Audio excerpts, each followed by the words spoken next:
Assalamualaikum warahmatullahi wabarakatuh. Perkenalkan, saya Muhammad Rois Narosyidin dengan NPM 0211213003. Di sini saya akan menjelaskan mengenai kedatangan Coldplay ke Indonesia dan pengaruhnya terhadap green economy. Analisis dampak lingkungan terkait jejak karbon dan emisi gas rumah kaca dalam rangka kedatangan Coldplay ke Indonesia.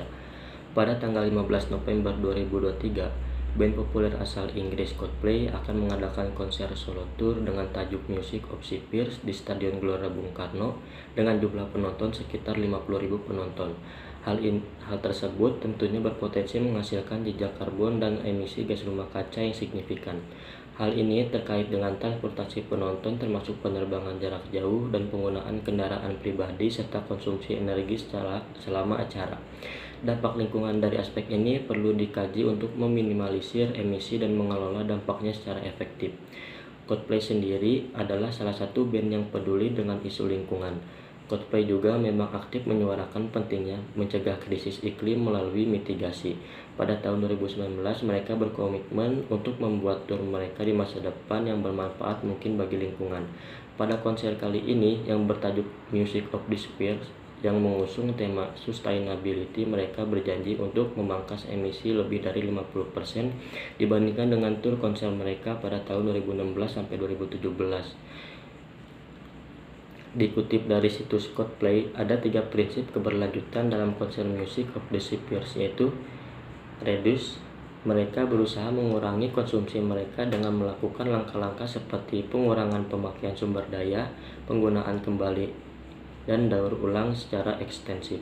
Mereka juga bertujuan untuk mengurangi emisi CO2 hingga 50% dari konser-konser mereka sebelumnya.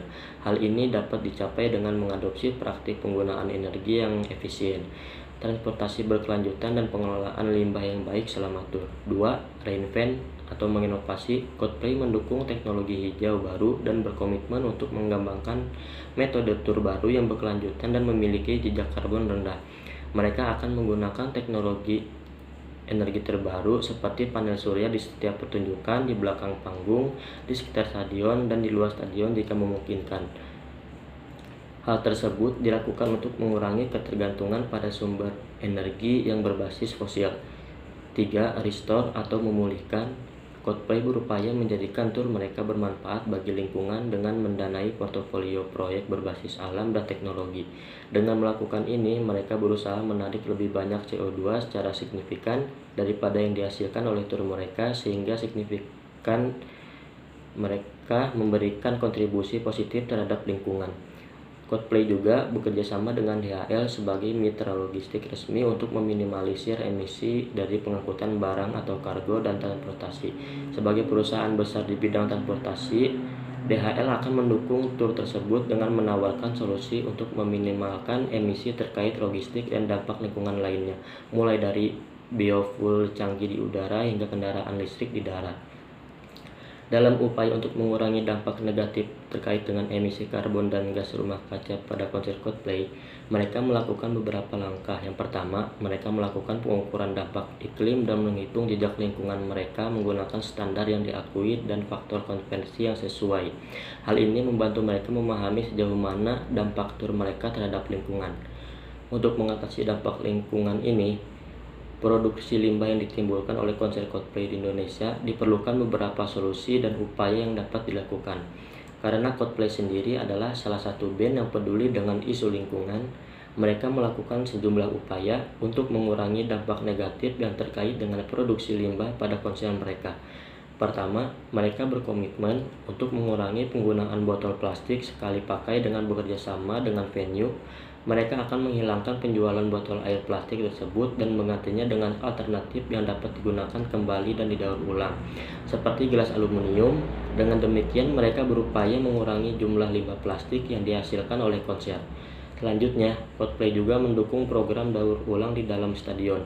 Mereka bekerja sama dengan setiap tempat konser untuk mendorong dan membantu implementasi program daur ulang yang belum ada. Hal ini bertujuan untuk meningkatkan tingkat daur ulang limbah yang dihasilkan selama konser dan mengurangi jumlah limbah yang akhirnya berakhir di TPA. Selain itu, Coldplay juga turut mendukung kegiatan pembersihan sampah di luar area konser Mereka mensponsori pekerjaan dua tingkat The Ocean Cleanup, yaitu River Interceptor dan unit pembersihan laut. River Interceptor bertujuan untuk membersihkan ribuan ton sampah dari sungai-sungai yang paling berpolusi di seluruh dunia sebelum sampah tersebut sampai di lautan lepas. Sementara itu, sebagai unit pembersihan laut, Great Pacific akan membersihkan 90% plastik laut yang mengapung pada tahun 2040. Dengan mendukung upaya ini, Coldplay berkontribusi dalam mengurangi dampak limbah plastik terhadap ekosistem laut. Nah, secara keseluruhan, kedatangan Coldplay ke Indonesia memberikan kesempatan untuk mengevaluasi dan meningkatkan kesadaran akan dampak lingkungan yang terkait dengan industri musik, terutama konser, dengan komitmen mereka terhadap berkelanjutan dan upaya konkret yang dilakukan. Coldplay menjadi contoh inspiratif bagi artis dan penggemar lainnya dalam mengadopsi praktik yang lebih ramah lingkungan. Diharapkan hal ini dapat mempengaruhi perubahan positif dalam cara industri musik beroperasi dan mendorong keberlanjutan lingkungan di masa depan. Itu dia penjelasan mengenai kedatangan Coldplay ke Indonesia dan pengaruhnya terhadap bidang ekonomi. Kurang lebihnya mohon maaf. Wassalamualaikum warahmatullahi wabarakatuh.